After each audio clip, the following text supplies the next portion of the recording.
Vous savez, il y a des moments dans la vie professionnelle où tout bascule sur un simple sourire méprisant. Pas un grand drame, pas une crise majeure qui défraie la chronique. Non. Juste une phrase prononcée sur un ton suffisant qui vous fait comprendre à quel point on vous a toujours considéré comme un simple pion sur l'échiquier. Interchangeable, remplaçable, invisible. C'est cette phrase précise qui a changé ma vie. Et franchement, je dois dire que j'ai attendu bien trop longtemps pour que cela arrive. Mon nom est Raphaël Ducasse. Je travaille chez Meridian Solutions, une entreprise informatique basée à Lyon qui compte environ 300 employés. L'une de ces boîtes modernes, vous savez, avec des espaces de coworking colorés, des tables de billard au premier étage, du café gratuit à volonté, une cuisine ultra moderne avec des chefs à demeure, mais avec un climat professionnel qui vous suce littéralement l'âme. C'est bizarre, non? L'argent investit dans l'apparence, mais rien n'investit dans le bien-être réel.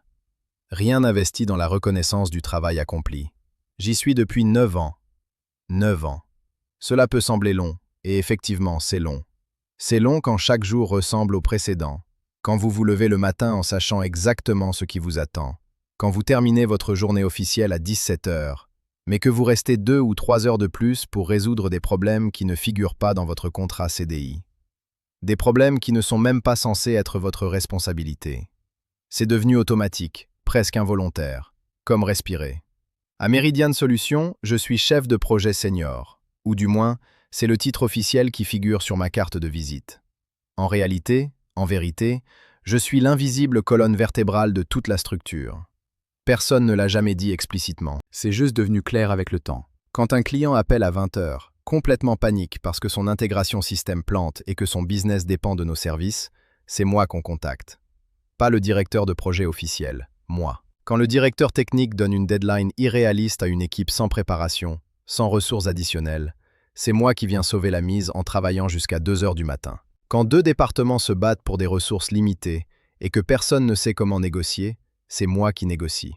Diplomatiquement, intelligemment, trouvant des solutions créatives que tout le monde accepte. Et quand quelqu'un oublie de faire son travail correctement, ce qui arrive constamment, c'est moi qui corrige en silence, sans jamais mentionner l'erreur à qui que ce soit, pour préserver l'harmonie, pour préserver les relations. C'est ce qu'on appelle être un team player, dans le langage du corporate.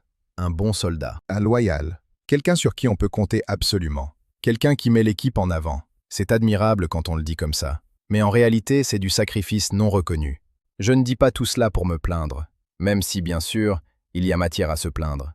Des années de matière.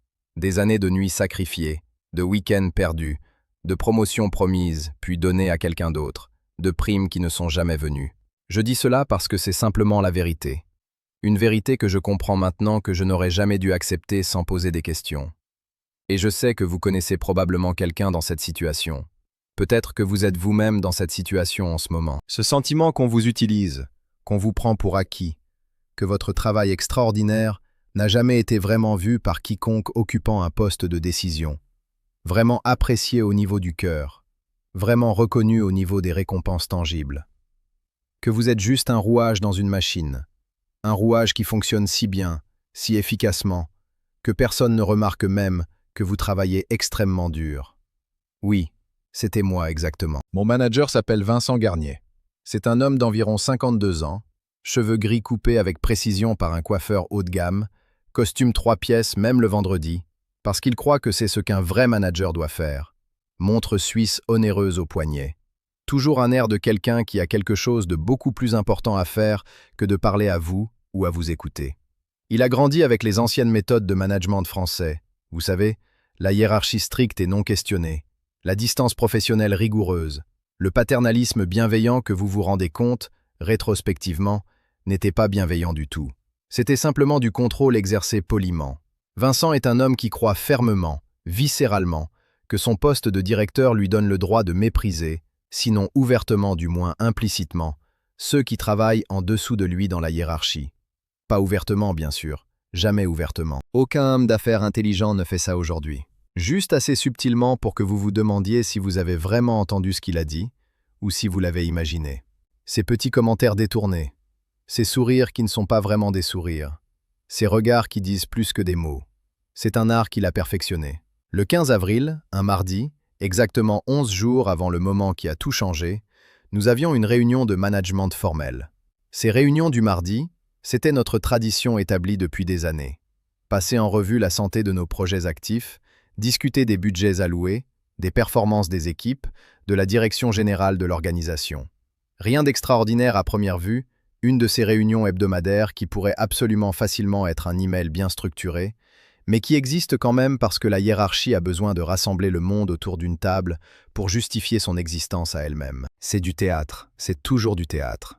Il devait y avoir environ 15 personnes dans la salle de réunion, les directeurs de chaque département, quelques managers seniors comme moi, et Vincent à la tête de la table, les mains sur le dossier. Nous avons parlé du dernier projet pour le groupe Technobuild, un client stratégique pour nous. Nous avons discuté longuement de la restructuration potentielle du département commercial qui était en train de scléroser. Puis, pendant une pause café de 10 minutes, quand tout le monde s'est levé pour se dégourdir les jambes et refaire le plein de café, on a soulevé la question capitale. Qui serait promu pour prendre en charge la nouvelle ligne de services numériques que l'entreprise envisageait sérieusement de lancer cet automne? C'était un rôle de leadership véritable. Pas un titre vide qu'on donne pour garder quelqu'un temporairement heureux. Un poste qui vous donnerait du poids réel dans l'organisation, une équipe d'environ 10 à 15 personnes à gérer directement, des décisions stratégiques importantes à prendre, un budget important à contrôler, une véritable influence sur la direction future de la compagnie. Le salaire aurait aussi augmenté significativement, bien sûr. Nous parlons d'environ 15 000 € annuels supplémentaires, peut-être plus selon les négociations et la performance. Pour quelqu'un qui gagne 55 000 € par an, c'est une augmentation extrêmement significative. C'était le genre de promotion qui change votre trajectoire professionnelle de manière irréversible. C'était précisément le genre de promotion qui reconnaît votre valeur réelle dans l'organisation. Vincent a regardé la liste des candidats potentiels que le directeur général lui avait transmise quelques jours auparavant. Il y avait moi, bien sûr. Après 9 ans, logiquement, cela devrait être une question simple. Il y avait aussi Mathieu Blanchard, un type qui travaillait depuis 4 ans seulement dans l'entreprise, qui avait une formation académique plus formelle en gestion d'équipe et en business administration, mais qui était tristement célèbre pour laisser retomber tous ses problèmes sur ses subordonnés. Et puis il y avait Carole Ventin, une excellente manager qui venait d'arriver depuis à peine 2 mois, venue d'une autre filiale du groupe située à Toulouse. Carole était manifestement la chouchoute nouvelle de la direction générale. Elle avait l'expérience, le pédigré académique, et surtout, aux yeux des patrons, elle n'était pas menaçante. Elle était nouvelle, elle avait besoin de prouver sa valeur. Elle était malléable. Tout le monde dans la salle attendait le verdict final. Nous savions tous, viscéralement, que c'était une décision importante qui aurait des répercussions. Vincent a fermé son dossier lentement, après avoir vérifié une dernière fois les 3 noms. Il a enlevé ses lunettes avec intention, les a nettoyées très consciemment avec un mouchoir de soie, puis les a remises. C'est à ce moment précis que j'ai su profondément, dans mes os, que ce qu'il allait dire ne serait pas bon pour moi. C'est à ce moment que j'ai senti quelque chose de chaud et lourd se resserrer dans ma poitrine. Il a prononcé ces mots, calmement, presque gentiment, comme s'il donnait du bon conseil paternel à un ami, du conseil qu'il croyait sincèrement aider. Honnêtement, Raphaël, tu fais du bon travail dans ton rôle actuel. Excellent même. Sincèrement excellent. Tes projets sont livrés à temps, parfois en avance. Tes clients sont satisfaits, et ils le disent. Tu as une bonne relation avec ton équipe. Je n'ai aucune plainte, vraiment. Mais tu ne seras jamais prêt pour un leadership véritable, pas avec ta tête. Tu es un exécutant, un très bon exécutant, probablement l'un des meilleurs que j'ai jamais vu. Un exécutant sérieux, fiable, mais un exécutant. Et puis il a souri, ce sourire condescendant, presque méprisant, comme s'il venait de me faire une faveur énorme en me partageant cette vérité profonde sur moi-même. Comme s'il avait regardé au plus profond de mon âme et avait trouvé quelque chose de fondamentalement limité, de génétiquement inférieur, quelque chose qui ne pouvait pas être amélioré. La salle était complètement silencieuse. Un silence lourd. Tout le monde regardait vers le bas à ses notes. Personne ne voulait croiser mon regard. Cela aurait été trop inconfortable pour eux. Personne ne voulait être impliqué dans ce moment. Je dois vous dire que sur le moment, je n'ai pas explosé de rage. Je n'ai pas retourné la table comme un fou. Je n'ai pas même demandé une explication ou une justification de cette attaque. Ce que j'ai ressenti, c'était quelque chose de plus froid que la rage. C'était une certitude cristalline absolue qui m'a traversé l'esprit comme de l'eau glacée. Je savais maintenant exactement où je me tenais dans cette organisation. Et je savais aussi, de manière complètement absolue, que rien de ce que je pourrais dire à partir de cet instant aucun argument brillant, aucune preuve tangible de mes réalisations ne changerait son opinion fondamentale sur moi. Les décisions comme celle-ci ne sont pas prises sur la base des faits objectifs.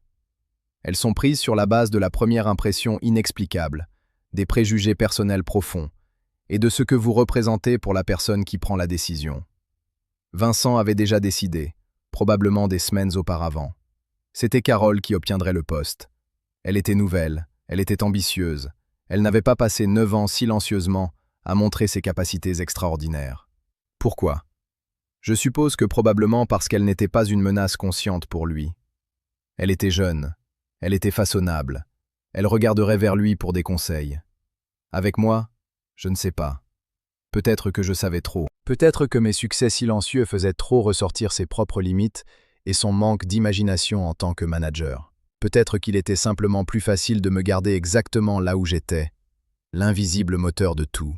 Et moi, Raphaël Ducasse, je resterai un exécutant invisible, probablement pour toujours, à moins que je ne choisisse de changer cela. La réunion s'est terminée environ 10 minutes plus tard, avec d'autres sujets mineurs. Tout le monde s'est levé lentement, a rassemblé ses affaires, a dit « à bientôt » d'une voix soigneusement neutre et hésitante, a fait un petit sourire gêné et douloureux, et je suis retourné à mon bureau pour continuer mon travail. Pendant les 3 jours suivants, vous savez exactement ce que j'ai fait. J'ai continué exactement comme avant. C'était complètement automatique, vous comprenez? Les appels de clients à 20h le soir, je les ai pris sans hésiter. Les crises qui surgissaient sans prévenir, je les ai résolues calmement et efficacement. Les emails marqués comme urgents, je les ai traités en priorité avant même que les autres ne fassent leur première tasse de café du matin. J'ai fait 4 heures supplémentaires mercredi après les heures officielles, 3 heures jeudi soir, 2 heures vendredi soir en me connectant à distance. C'était automatique. C'était ce que je faisais toujours, ce que j'avais toujours fait. Je n'avais même pas réfléchi consciemment à arrêter. C'était simplement qui j'étais devenu. Le mec fiable sur qui on pouvait compter absolument. Le mec qui résolvait les problèmes même à 3 heures du matin. Le mec qui gardait l'entreprise debout et fonctionnelle pendant que d'autres dormaient tranquillement. Mais le vendredi soir, en rentrant chez moi après une longue journée épuisante, après avoir résolu 2 crises majeures qui auraient pu être complètement évitées si les gens avaient simplement fait leur travail correctement, après avoir vidé mon cerveau de tout ce stress, j'ai réalisé quelque chose. Quelque chose d'absolument important qui changerait tout. Vincent m'avait dit que je n'étais pas prêt pour le leadership véritable, que j'étais juste un exécutant de haut niveau. Eh bien, peut-être avait-il raison sur ce point. Peut-être que je n'étais pas prêt pour le leadership, tant que j'acceptais de continuer à jouer le rôle de super exécutant qui résolvait tous les problèmes que d'autres créaient par incompétence, négligence ou mauvaise planification. Tant que je restais constamment disponible, tant que je restais indispensable, tant que je restais invisible et sans reconnaissance. Et si j'arrêtais simplement tout cela? Et si je faisais précisément, exactement, ce que mon contrat CDI me demandait légalement de faire, ni plus ni moins? 35 heures par semaine. Pas 1 heure de plus. Pas une crise résolue en dehors de ces heures. Pas un service rendu sans compensation. C'était mon obligation légale. C'était tout ce qu'on pouvait légalement me demander. Et si je laissais mon cher Vincent Garnier et ses 300 employés découvrir, vraiment découvrir, ce qui arrivait réellement quand Raphaël Ducasse ne travaillait que ses 35 heures légales et rien de plus. Samedi matin, j'étais dans mon appartement avec un café très fort à la main. Les rayons du soleil entraient généreusement par les fenêtres de mon salon. Je pouvais entendre les enfants jouer dehors, rire, s'amuser. C'était une belle journée de printemps. Et normalement, je vous le jure, j'aurais probablement dû travailler ce jour-là. Ça aurait été normal pour moi. Mais cette fois, je ne l'ai pas fait. J'ai sorti mon contrat CDI original du tiroir de mon bureau. Je l'avais signé 9 ans auparavant, un jeudi matin, avec un stylo haut de gamme dans un bureau lumineux. Et honnêtement, je n'avais jamais vraiment porté une attention réelle à ce qui était écrit dedans. On signe des choses, on les met de côté, on continue à vivre. C'était un CDI standard, comme tous les CDI en France. 35 heures par semaine, 5 semaines de congés payés par an. Responsabilité clairement définie concernant ma fonction de chef de projet senior pour la ligne de service informatique principale. 35 heures. C'était tout ce que j'avais légalement à faire. C'était absolument tout ce que l'entreprise était légalement en droit d'exiger de moi. Pas 1 heure de plus. Pas une crise résolue en dehors de ces heures contractuelles. Rien. Zéro. Et c'était précisément, exactement, ce que j'allais faire à partir de lundi suivant. Et ce que je continuerai à faire. Pas par vengeance. Non, ce n'était vraiment pas cela du tout. Je ne suis pas une personne vengeresse par nature. Je ne suis pas quelqu'un qui aime faire souffrir les autres ou qui cherche à se venger. C'était un choix conscient et clair, mature et réfléchi. C'était moi qui reprenais le contrôle réel de ma propre vie. C'était moi qui disais, silencieusement mais définitivement, que mon temps personnel valait quelque chose, que ma santé mentale valait quelque chose, que mes week-ends valaient quelque chose, que ma vie personnelle, ma vie réelle en dehors de ces murs, valait quelque chose. Que je ne serais plus un exécutant invisible qui sacrifie littéralement tout sur l'autel de la loyauté corporate et des faux promesses. Je serais un employé professionnel honnête qui faisait son travail, exactement comme convenu dans mon contrat, mais pas un iota de plus. Et je savais que cela allait créer des problèmes significatifs. Je savais que cela allait montrer à Vincent à quel point il m'avait complètement sous-estimé.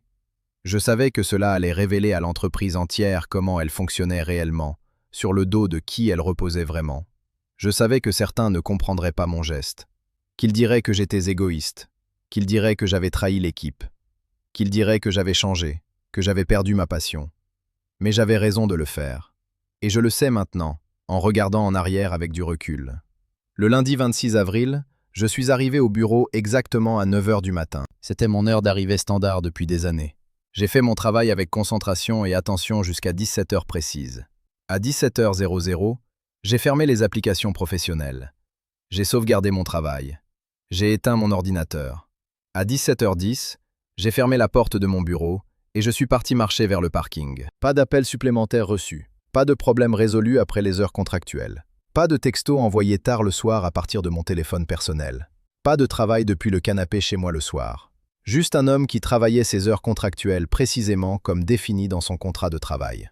Et puis j'ai attendu que le système commence à craquer sous son propre poids. Le lundi s'est déroulé sans incident particulier. Personne ne m'a vraiment remarqué ou spécialement commenté le fait que je partais à 17 h. Pourquoi l'aurait-il? Après tout, c'est mon heure de sortie officielle. Mais je sentais déjà la différence internement. Pas une grande différence concrète, pas encore, mais quelque chose. Juste cette sensation tangible de légèreté profonde, de contrôle retrouvé, de dignité restaurée. C'était nouveau pour moi. C'était étrangement bon. Mardi matin, les choses ont commencé à bouger de façon intéressante. Karim Delorme, l'un de mes 3 subordonnés directs, un gars que j'avais formé personnellement pendant 3 ans, m'a envoyé un email à 8h30 du matin. Le sujet était marqué comme important. Habituellement, Karim était un gars compétent, brillant même dans les aspects purement techniques. Mais il avait une habitude chronique qui était touchante d'une certaine façon. Il se demandait toujours anxieusement s'il faisait les choses correctement. Il m'avait envoyé un document technique à réviser la veille, une proposition d'architecture complète pour un nouveau client stratégique. Normalement, je le revoyais de manière extrêmement minutieuse en 2 heures. Je trouvais les 5 ou 6 petites améliorations possibles que ses yeux inexpérimentés avaient ratées. Je lui donnais du feedback détaillé et constructif. Nous discutions de chaque point pendant 45 minutes, et le document devenait meilleur. C'était mon système depuis le début. C'était comment je m'assurais que tout était parfait et réfléchi. Mais cette fois, j'ai lu l'email rapidement. Je l'ai parcouru sans vraiment m'étendre dessus. Et puis j'ai fait quelque chose de véritablement révolutionnaire. J'ai répondu à 9h30 du matin, avec une réponse très brève. « Karim, c'est bon, c'est solide, avance avec ça. » Pas de révision détaillée. Pas de feedback pointu qui prenait normalement 1 heure à lire et à intégrer. Pas de ma perfection habituelle qui l'éduquait. Juste une approbation professionnelle. Le travail était acceptable selon les standards de mon contrat. C'était tout ce que je devais légalement lui donner. À 10h30, Karim est venu à mon bureau en personne. Il était visiblement nerveux et inquiet. Il avait ce regard particulier que j'avais vu des dizaines de fois auparavant. Le regard de quelqu'un qui sait, instinctivement, que quelque chose dans le système normal ne va pas. « Raphaël, ce document, tu es vraiment sûr? Parce que j'ai cette impression constante qu'il y a quelques éléments flous dans la section d'intégration. Et puis j'ai vraiment peur que la scalabilité... Je ne suis pas totalement à l'aise. » Je lui ai souri. Un vrai sourire. « Le document est bon, Karim. Tu as suivi les spécifications précises. C'est conforme à nos standards. C'est acceptable. Continue. » Je pouvais voir distinctement dans ses yeux qu'il attendait une conversation longue de 45 minutes où nous discuterions de chaque détail minuscule, où je lui montrerai comment optimiser ses processus de pensée, où j'utiliserai mes 9 ans d'expérience pour le rendre meilleur et plus sage. C'est comme ça qu'on fonctionnait, Karim et moi. C'est comme ça que j'avais structuré ma relation avec lui. Mais ce n'est pas ce qu'il a eu cette fois. Ce qu'il a eu, c'était un manager qui lui disait professionnellement que son travail était correct et qui lui suggérait poliment d'avancer avec confiance. Karim est retourné à son bureau lentement, l'air un peu perdu et désorienté, comme s'il avait perdu son guide habituel. À midi, mon collègue Sébastien Mercier m'a appelé directement sur mon téléphone de bureau. Sébastien travaillait au département commercial, c'est son monde professionnel. Il était un homme d'environ 40 ans, charmant et persuasif, excellent pour les grandes présentations clients avec des chiffres impressionnants, mais pas particulièrement doué pour comprendre vraiment les limites techniques concrètes de ce que ses équipes de vente promettaient aux clients difficiles. C'était un problème chronique et récurrent. « Raphaël, on a un problème sérieux, et c'est un gros problème. Le client Technobuild, tu sais, celui avec qui on vient de signer le contrat stratégique de 3 millions d'euros le mois dernier, il demande maintenant une intégration personnalisée complètement nouvelle, qu'on n'avait absolument pas prévue dans le scope initial. Je sais que c'est techniquement en dehors de nos obligations contractuelles, mais est-ce qu'on peut la faire quand même? Le client menace de partir ailleurs s'il ne peut pas l'avoir rapidement. À d'autres moments de ma vie, j'aurais immédiatement dit oui sans vraiment réfléchir. J'aurais immédiatement commencé à planifier mentalement comment encadrer cela techniquement. Comment le faire en ne dépassant pas trop les budgets que j'aurais dû demander en supplément. Comment gérer les risques sans casser le reste de mes projets existants. J'aurais probablement travaillé tard ce soir-là jusqu'à minuit pour faire une première analyse préliminaire, juste pour montrer rapidement à Sébastien que c'était possible. J'aurais probablement sacrifié ma fin de semaine aussi pour préparer une approche. Mais cette fois, en ce nouveau lundi, j'ai répondu de manière totalement différente. Sébastien, écoute, techniquement c'est hors du scope contractuel. C'est une demande commerciale de votre côté. C'est votre responsabilité de manager. Vous allez devoir négocier un changement de contrat formel avec le client. Vous pouvez augmenter le prix significativement. Vous pouvez ajuster la timeline de livraison. Vous pouvez faire des compromis créatifs. Mais c'est à vous de gérer cette négociation. Moi, je peux évidemment vous aider si vous avez des questions techniques pointues sur ce qui est possible ou impossible techniquement. Mais la décision commerciale, la négociation fine, c'est à vous. Silence très long à l'autre bout de la ligne. Un silence lourd de plusieurs secondes. Attends une seconde. Tu dis que c'est à moi de gérer cette situation? Vraiment? C'est toi le commercial, Sébastien. C'est toi qui l'as vendu ce client. Moi, je suis chef de projet informatique. Je gère la livraison de ce qui a déjà été vendu et qui a déjà été payé selon le contrat. Les changements de vente, les nouvelles demandes clients, les ajustements scope, c'est ton domaine de responsabilité. Il a raccroché abruptement sans dire au revoir ou s'excuser, en bougonnant à voix basse quelque chose ressemblant à « Je vais devoir appeler Vincent immédiatement ». Mardi soir, je suis parti à 17h précise, comme prévu. Pas d'appel de crise à 18h. Pas de texte urgent à 20h d'un client complètement paniqué. Pas de problème à résoudre d'urgence en me connectant depuis mon canapé avec mon laptop personnel. Juste moi, ma vie personnelle, ma dignité intacte. J'ai pris un verre avec un ami dans un bar du centre-ville.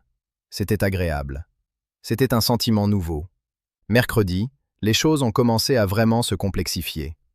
Les fissures commençaient à apparaître visiblement dans le système. À 9h du matin, Carole Ventin, la nouvelle manager de la ligne de service numérique, celle que j'aurais pu et probablement dû obtenir si j'avais joué les jeux politiques, m'a envoyé un email personnel marqué comme ultra urgent.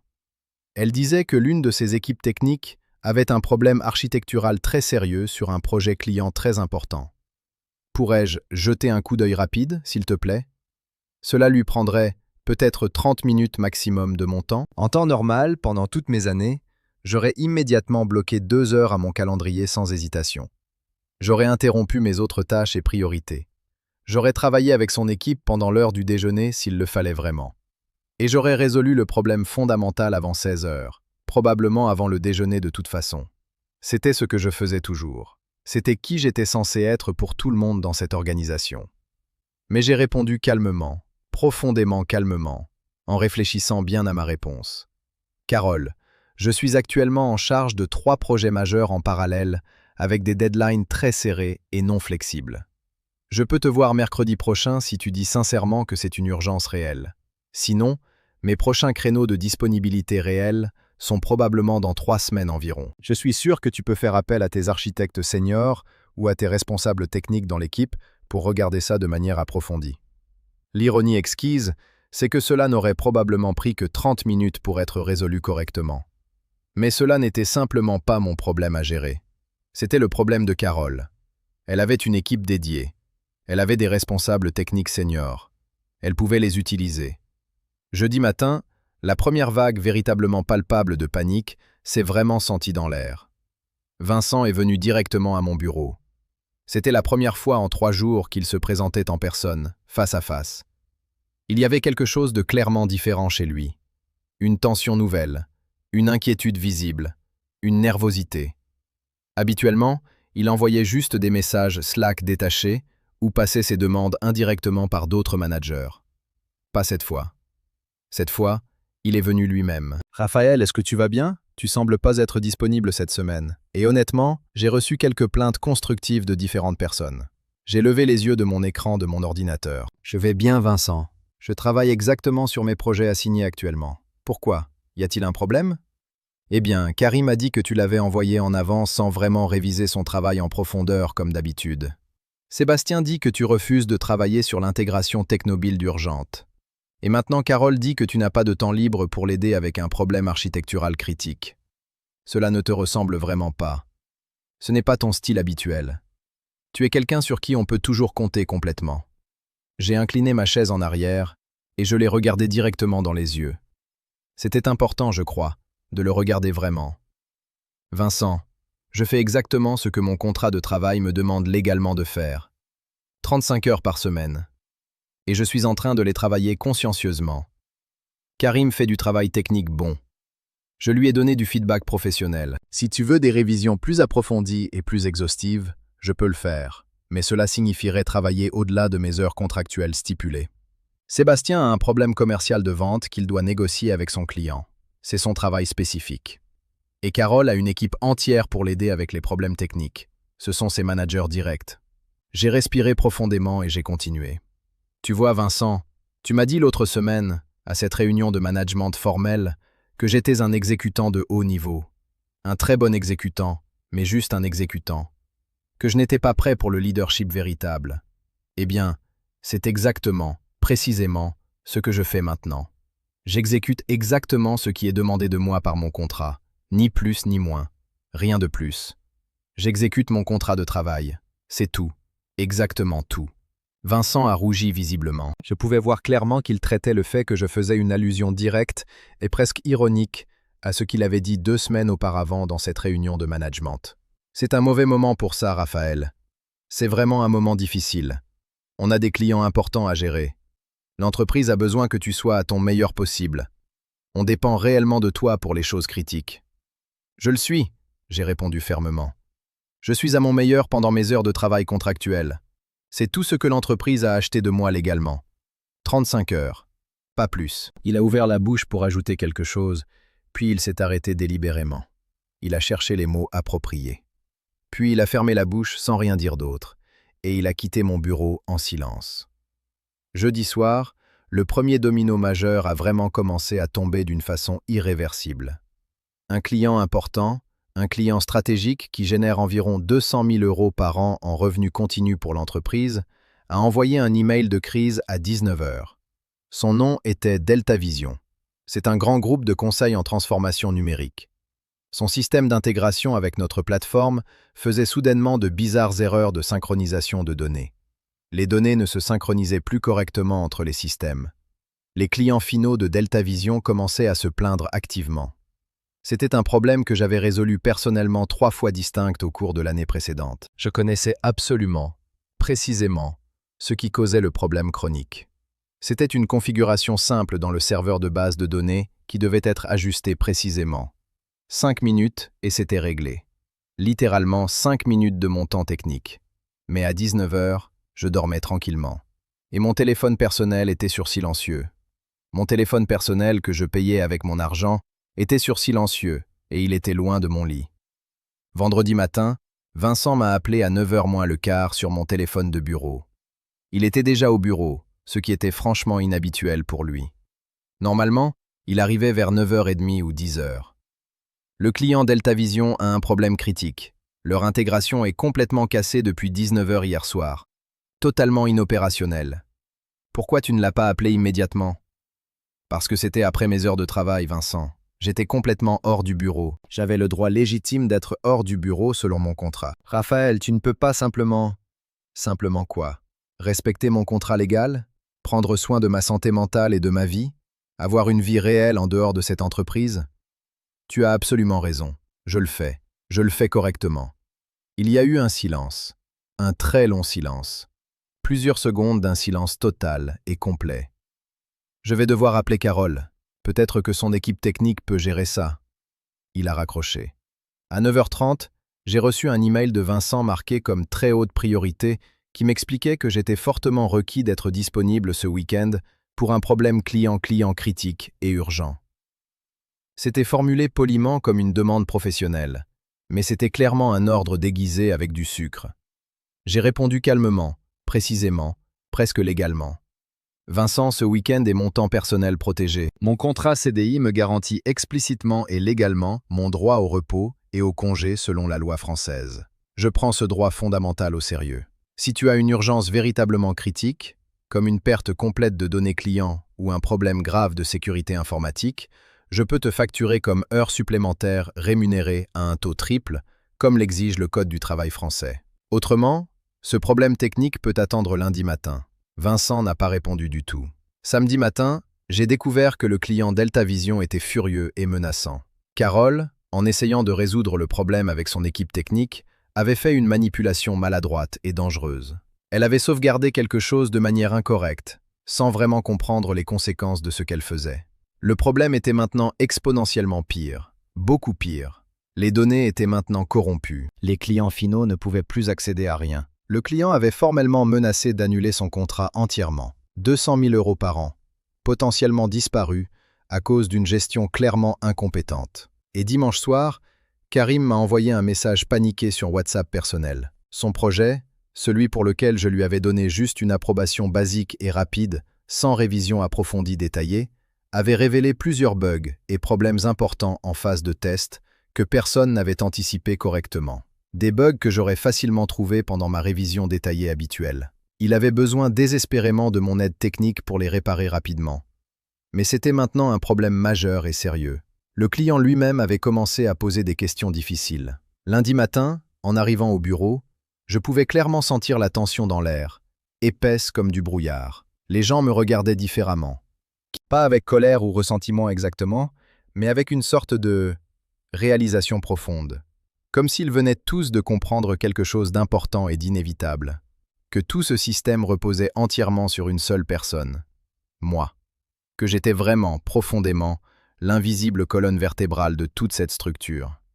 Lundi matin, à 9h précises, Vincent m'a demandé formellement une réunion en privé. Pas en passant par un email professionnel. Pas en message Slack distant. Il y est venu en personne, à ma porte, presque timidement, presque humblement. Son visage était gris. Il avait l'air d'avoir horriblement mal dormi le week-end. Probablement n'avait-il pas dormi du tout. Nous nous sommes assis dans son bureau fermé. Les stores étaient fermés. Il y avait une pile considérable de documents sur son bureau, des print-out d'emails de clients furieux, des rapports de problèmes techniques détaillés, des notes personnelles griffonnées frénétiquement à la main. « Raphaël, nous avons un sérieux problème », a-t-il dit simplement. Sa voix était différente, plus faible, moins assurée, presque humaine.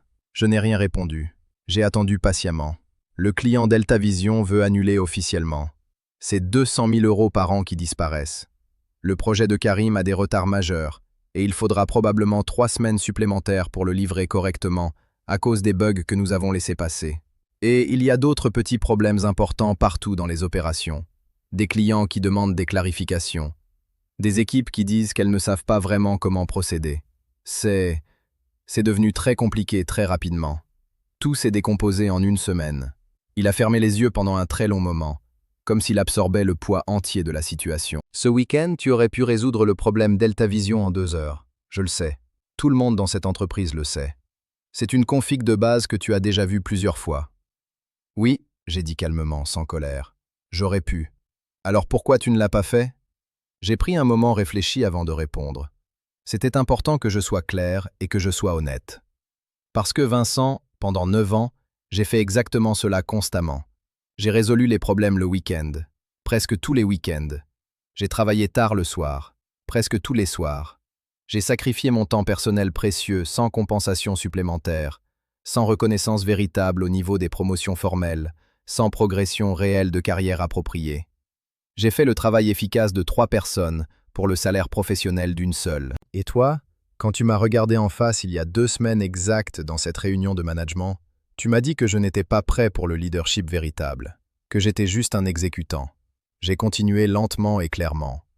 Eh bien, je pensais vraiment, peut-être que tu avais raison sur ce point.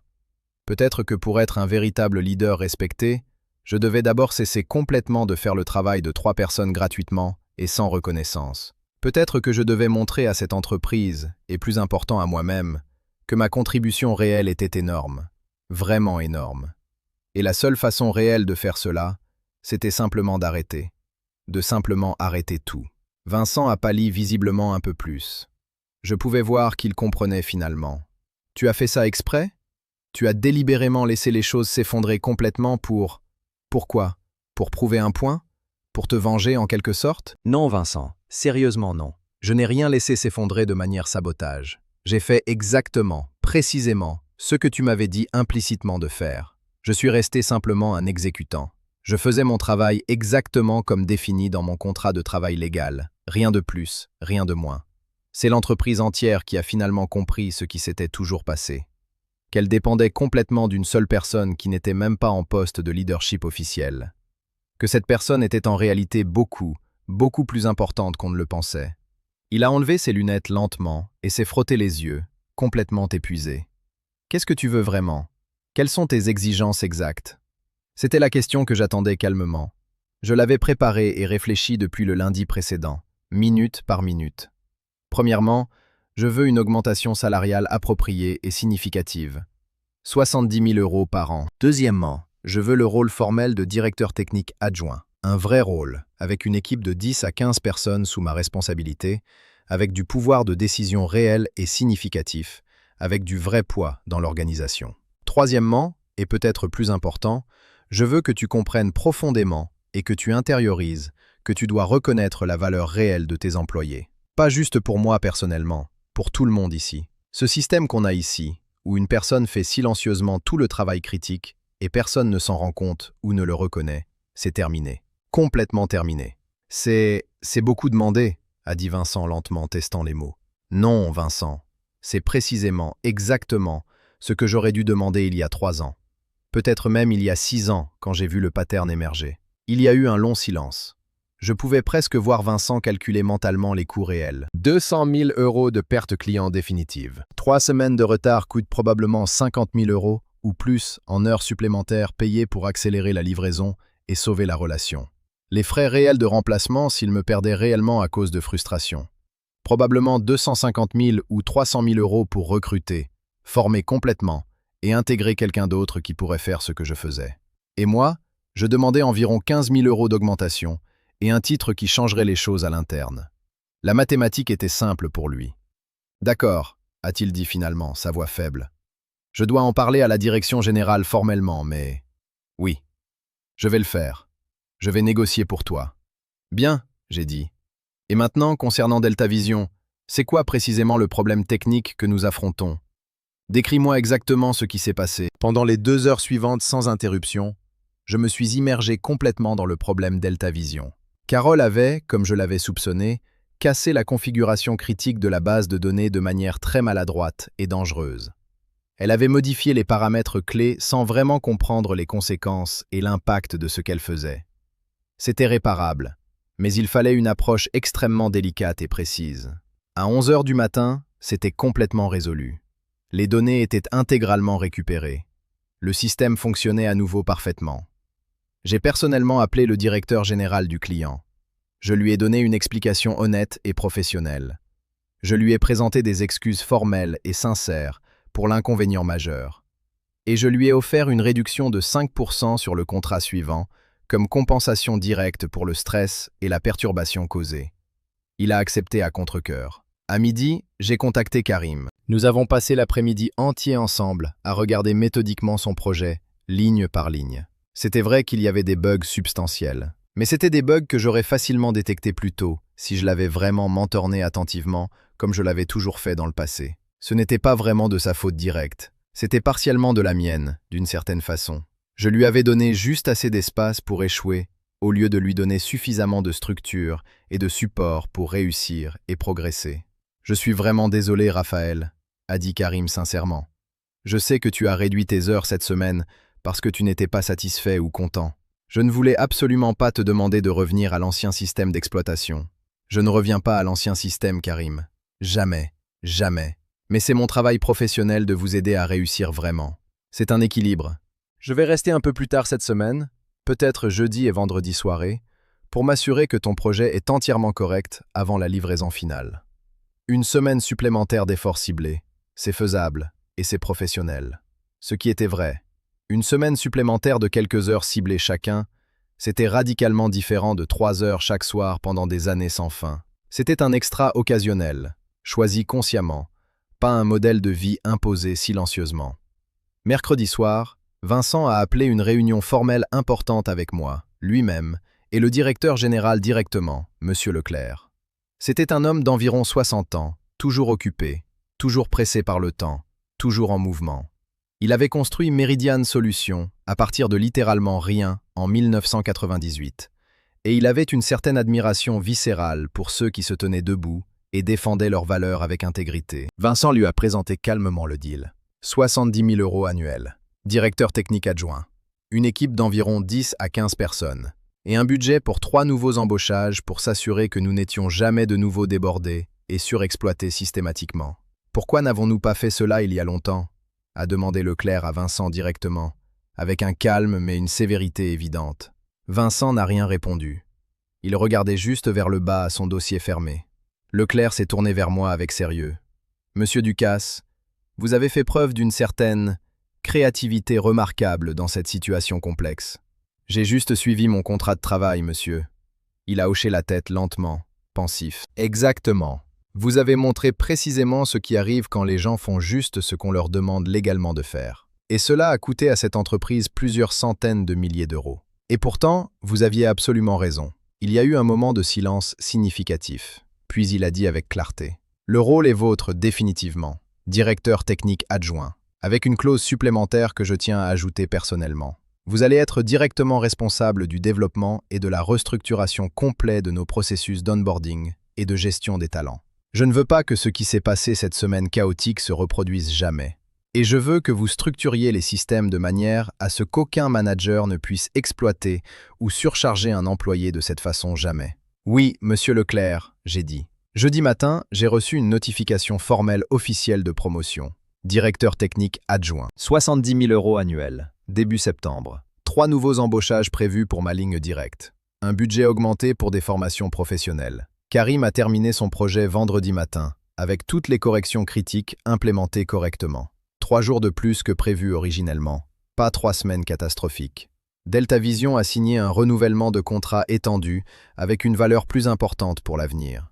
Et pour la première fois en 9 ans, je me suis assis à mon bureau à 17 heures, sans sentir cette tension habituelle, sans cette culpabilité sourde permanente qu'il y avait quelque chose d'urgent que je devais faire. Le mois de mai a passé tranquillement et constructivement. Je travaillais mes 35 heures consciencieuses. Je menais mes projets effectivement. Je menais ma vie réelle. Et une chose intéressante s'est passée. Quelque chose que je n'avais pas prévu complètement. Maintenant que je n'étais pas en train de résoudre silencieusement tous les problèmes de tout le monde, en finissant leur travail pour eux gratuitement, les gens ont commencé à être plus responsables de leurs propres actions. Sébastien a dû vraiment apprendre à gérer ses clients correctement et à négocier honnêtement. Carole a dû vraiment développer ses compétences techniques. Et Karim a dû prendre plus de propriété personnelle de ses projets. C'était mieux, c'était plus sain, pour tout le monde. Le premier jour de septembre est arrivé. Je suis venu au bureau avec un nouveau titre sur ma carte de visite. Directeur technique adjoint. Meridian Solutions. Une équipe de 12 personnes sous ma responsabilité directe. Un budget qui me rendait légalement indépendant pour certaines décisions importantes. Vincent a parlé lors de la réunion formelle de bienvenue. Il a été gracieux et généreux dans ses commentaires publics. Il a dit que c'était une promotion bien méritée, que j'avais montré une leadership extraordinaire, que je représentais l'avenir de l'entreprise. La plupart de cela était faux, ou du moins fortement exagéré. Mais c'était ce qu'on dit dans ces situations publiques. C'est le langage du corporate. Ce qui était vraiment, profondément vrai, c'était ceci.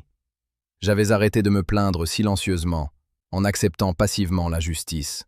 J'avais cessé complètement d'accepter l'inacceptable passivement. J'avais établi une limite claire et précise. Et quand j'avais établi cette limite fermement, l'entreprise entière avait découvert exactement comment elle dépendait vraiment de moi.